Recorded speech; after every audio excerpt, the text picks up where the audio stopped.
సాధారణంగా ప్రతి ఏడాది ఆర్థికపరమైన నిర్ణయాలు మారుతా ఉంటాయి. కొన్ని సవరణలతో మార్పులు అనివార్యము అవుతుంటాయి. కొత్త ఏడాదిలో కొత్త సంస్కరణలు చేయడం సాధారణంగా జరుగుతూ ఉంటుంది. ఈ నేపథ్యంలో కొన్ని కొత్త రూల్స్ జనవరి 1 నుండి అమల్లోకి వచ్చాయి. ప్రధానంగా పాన్ ఆధార్ కార్డ్ ఖచ్చితంగా లింక్ చేసుకోవాలి. ఇప్పటికే దీని గడువు డిసెంబర్ 31 లోకే ముగిసింది. బ్యాంకింగ్, ప్రభుత్వం సేవలన్నీ పొందాలంటే ఈ రెండు అనుసంధానము చేయాల్సి ఉంటుంది. ఇప్పటికే అలర్ట్ చేశారు.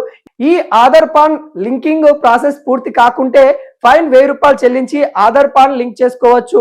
గత కాలంలో క్రెడిట్ బ్యూరో ప్రతి 15 రోజులకు ఒకసారి క్రెడిట్ కార్డ్ దారుల రుణగ్రహీతల వివరాలను అప్డేట్ చేసేవి. ప్రభుత్వం మారిన నిబంధనలు నేపథ్యంలో వారం వారం అప్డేట్ చేయనున్నారు.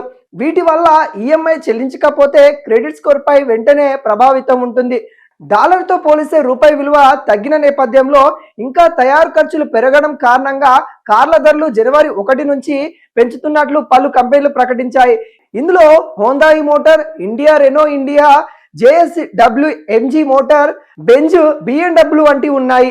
ఇతర కంపెనీలు కూడా ఇదే బాటలో పయనించే ఛాన్స్ ఉంది. ఆన్లైన్ మోసాల్ని అరికట్టేందుకు కేంద్ర ప్రభుత్వం యూపీఐ ట్రాన్సాక్షన్లపై పర్యవేక్షణ చేస్తుంది.